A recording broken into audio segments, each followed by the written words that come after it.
5ই আগস্টের আগে পুলিশের একটি অংশ যেভাবে ছাত্র শ্রমিক জনতার সাথে তাদের যে আচরণ, তার মধ্যে দিয়ে তারা কিন্তু সাধারণ মানুষের কাছে প্রশ্নবিদ্ধ হয়েছে, তারা বিতর্কিত হয়েছে। সেই প্রশ্নবিদ্ধ এবং বিতর্কের সূত্র ধরে তাদের নৈতিক এবং মনোবলের প্রশ্ন কিংবা দায় দায়িত্ব বা পেশাগত দায়িত্ব পালনের প্রশ্নে এক ধরনের তাদের নৈতিক সংকটের মধ্যেও তাদের অনেককে পড়তে হয়েছে।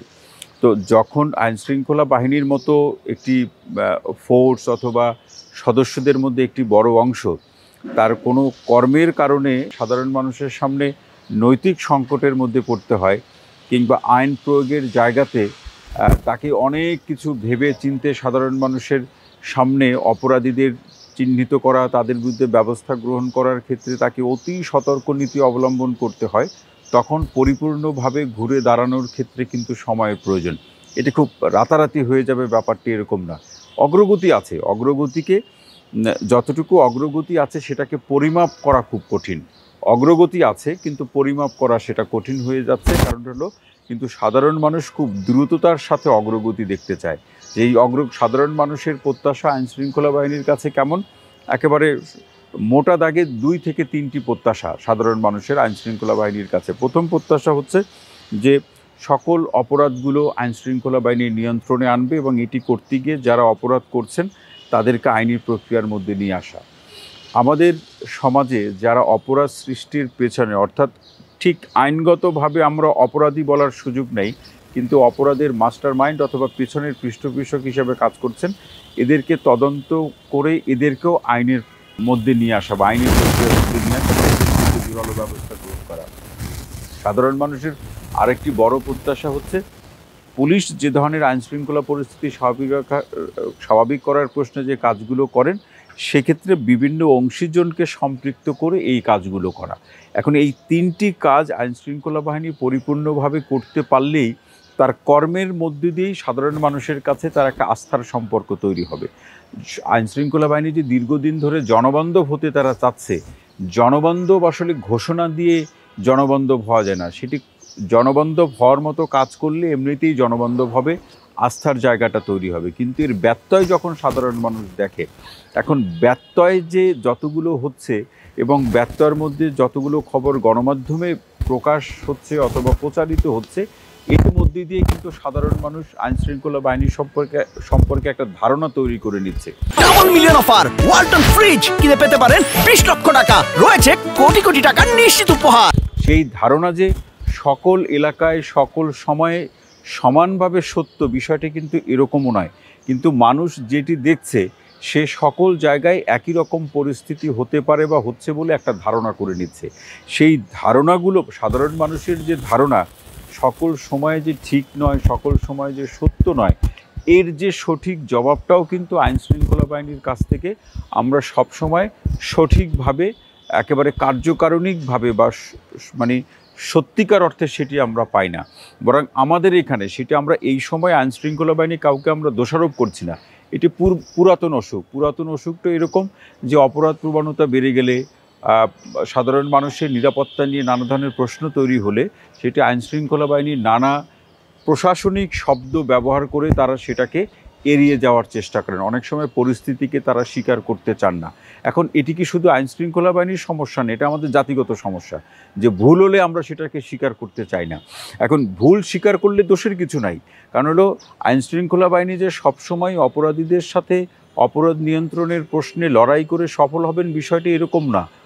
কোনো সময় আইনশৃঙ্খলা বাহিনীকে কৌশলের কাছে অপরাধীদের কাছে পরাজিত হতে পারে। যেমন এই মোহাম্মদপুরের পরিস্থিতি তো আমরা দেখলাম, মিরপুরের পরিস্থিতি, উত্তরের পরিস্থিতি, এই যে আমাদের যে যাত্রাবাড়ি, পুরান ঢাকার পরিস্থিতি, অর্থাৎ ঢাকা শহরের অপরাধপ্রবণ এলাকাগুলোতে আইনশৃঙ্খলা বাহিনীর যে সকল এলাকা তাদের নিয়ন্ত্রণে আছে বা তাদের ব্যবস্থাপনার মধ্যে আছে, ব্যাপারটি তো এরকম নয়।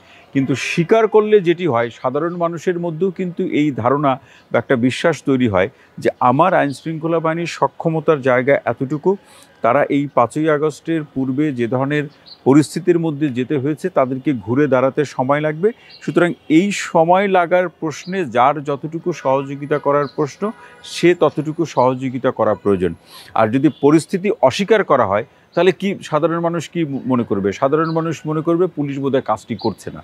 তো তো তখন পরিস্থিতি অস্বীকার করলে কিন্তু সাধারণ মানুষের ধারণা পুলিশের বিরুদ্ধেই চলে যাচ্ছে, পরিস্থিতি স্বীকার করলে কিন্তু সেটি আর তৈরি হচ্ছে না।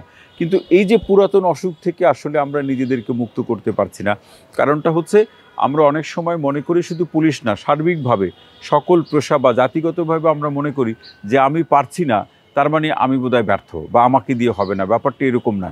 কারণ বাংলাদেশে যারা অপরাধপ্রবণ, বিশেষ করে আপনি খেয়াল করবেন যেগুলো আগে একটা সময় ট্রেডিশনাল বা সনাতনী যে অপরাধগুলো ছিল, চুরি, ছিনতাই, ডাকাতির মতো অপরাধগুলো, এই অপরাধগুলো আগে যারা করতো আর এখন যারা করছে তারা কিন্তু অনেক স্মার্ট। অপরাধীদের ক্ষেত্রে আমরা বলছি তারা প্রযুক্তি ব্যবহার করছে, তারা কিভাবে একজন ব্যক্তিকে ম্যাপিং করে, ক্রাইম ম্যাপিং করে কখন আক্রমণ করবে, কখন তাকে ভিকটিম করবে, কোন অবস্থায় তাকে অপরাধ করে তারা তাকে নাজেহাল করবে, তারা কিন্তু এক ধরনের স্টাডি করে, অপরাধীরা কিন্তু এক ধরনের স্টাডি বা বিচার বিশ্লেষণ করেই কিন্তু তারা সেই কাজগুলো করছে। সুতরাং অপরাধীদেরকে এত হালকা করে দেখার কোনো সুযোগ নেই যে একটা সময় যারা অপরাধ করতো তারা বোধহয় একেবারে মানে খেতে পারছে না বা ওই তার কোনো খাদ্য সামগ্রীর অভাব, হঠাৎ করে এই অপরাধটা করে সে বেঁচে থাকার চেষ্টা করছে। ব্যাপারটা পরিবর্তন হয়েছে সময়ের কারণে।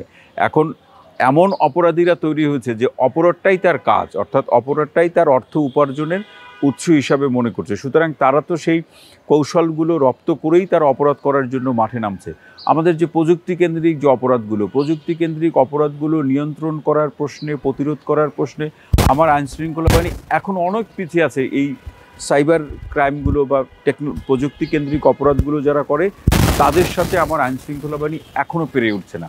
এবং তার মানে কি, আমি এটাকে যদি বলি যে না আমরা অপরাধীদের সব কিছু আমরা নিয়ন্ত্রণ করতে পেরেছি, সব কিছু আমাদের পর্যবেক্ষণে আছে, সেটি আসলে সত্য কথা হলো না।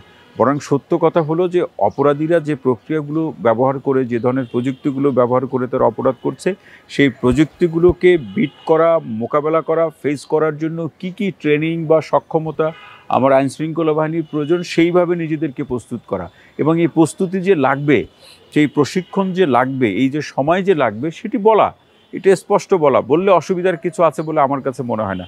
আরেকটি ব্যাপার হলো অপরাধ নিয়ন্ত্রণ করার প্রশ্ন। আপনি যে ধরনের অপরাধের প্রসঙ্গই বলেন না কেন, অপরাধ প্রসঙ্গ নিয়ন্ত্রণ করার প্রশ্নে দুই ধরনের ব্যবস্থা খুবই কার্যকরী থাকা চাই, বিশেষ করে আমাদের মতো দেশে। প্রথম ব্যবস্থা হচ্ছে যারা অপরাধ নিয়ন্ত্রণ করবেন, আইনশৃঙ্খলা বাহিনী আমাদের দেশে এই অপরাধ নিয়ন্ত্রণের ক্ষেত্রে বড় ভূমিকাটাই তারা পালন করে।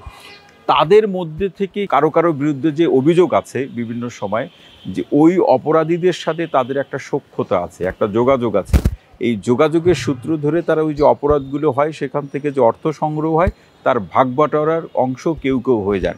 এখন যারা সমস্যার সমাধান করবেন তাদের কেউ যদি সমস্যার অংশ হয়ে যান, তখন অপরাধ নিয়ন্ত্রণ করাটা খুব কঠিন হয়ে যাবে। আরেকটি বড় প্রশ্ন হচ্ছে যে আমাদের বিচারিক প্রক্রিয়া, পুলিশ মামলা দিল কিন্তু সেই মামলার রায় আসা, এটি দীর্ঘ সময় লেগে যায়। এই দীর্ঘ সময় লেগে যাওয়া মানে হলো অপরাধীদের মধ্যে একটা ধারণা তৈরি হয় যে আমি কোনো অপরাধ করলে মামলা হবে, কিন্তু এই মামলার মধ্যে আরও কয়েক দফা অপরাধ সে করে ফেলবে। সে কারাগারে যাবে, গ্রেপ্তার হলো, কারাগারে যাবে, জামিনে বের হয়ে সে আবার সে অপরাধ করছে। অর্থাৎ একটি মামলার চূড়ান্ত রায় পেতে দীর্ঘ সময় অপেক্ষা করতে হয়। এই যে একটি মামলার রায় পেতে বা একটি অপরাধের সুরাহা করতে, ভিকটিমকে সুরক্ষা দিতে, তার নিরাপত্তা নিশ্চিত করতে, অপরাধীকে শাস্তির মাধ্যমে সংশোধন করে সমাজে স্বাভাবিক নাগরিক হিসাবে ফিরিয়ে আনা বা প্রতিষ্ঠিত করার প্রশ্নে আমাদের যে উদ্যোগগুলো আছে সেগুলো একেবারে সেকেলে উদ্যোগ, একেবারে ট্রেডিশনাল মডেলগুলো ফলো করা হয়। এখন কিন্তু এই প্রশ্নে অনেক দেশ অনেক দূর অগ্রসর হয়েছে। তারা নানাভাবে অপরাধীদের সংশোধনের জায়গাগুলো ভাবছে, দ্রুত সময়ের মধ্যে কিভাবে একটি মামলার নিষ্পত্তি বা সুরাহা করা যায় সেই প্রসঙ্গগুলো নিয়ে তারা ভাবছে।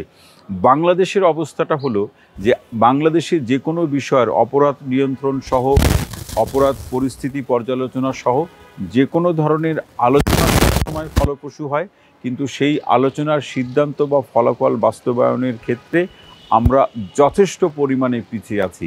একটি দেশকে অপরাধমুক্ত করা, অর্থাৎ যতটা সম্ভব অপরাধমুক্ত করা, তা সহনশীল করা, এই অর্থ অপরাধমুক্ত করার ক্ষেত্রে যে ধরনের আইনগত কাঠামো দরকার, যে আইনশৃঙ্খলা বাহিনীর মধ্যে যে ধরনের ইউনিটগুলো থাকার প্রয়োজন, সেই বলা যেতে পারে সবগুলোই আছে, কোনো ক্ষেত্রে বেশি আছে।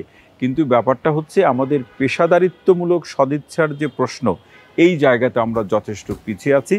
আর আইনশৃঙ্খলা বাহিনীও কখনো কখনো যারা রাজনৈতিক দলের যারা ক্ষমতায় থাকেন তাদের বিরুদ্ধেই অভিযোগের পাল্লাটা সবচেয়ে বেশি, যে তাদের ব্যক্তিগত যে কমিটমেন্ট অথবা রাজনৈতিক যে কমিটমেন্ট সেগুলোকে পূরণ করার জন্য আইনশৃঙ্খলা বাহিনীকে সামগ্রিকভাবে অথবা কাউকে কাউকে তারা এখানে সম্পৃক্ত করে থাকেন, বা আরও স্পষ্ট করে বললে ব্যবহার করে থাকেন। এই ব্যবহার হতে গেলেই, কারো ব্যক্তিগত হয়ে কাজ করতে গেলেই কিন্তু তখন এই প্রফেশনাল কমিটমেন্টের জায়গাটা প্রশ্নবিদ্ধ হয়ে যায়। সাধারণ মানুষের আস্থার জায়গাটা অর্জন করা তখন খুব কঠিন। সাধারণ মানুষ তখন ভাবে যে পুলিশ বোধহয় কারো হয়ে কাজ করছে।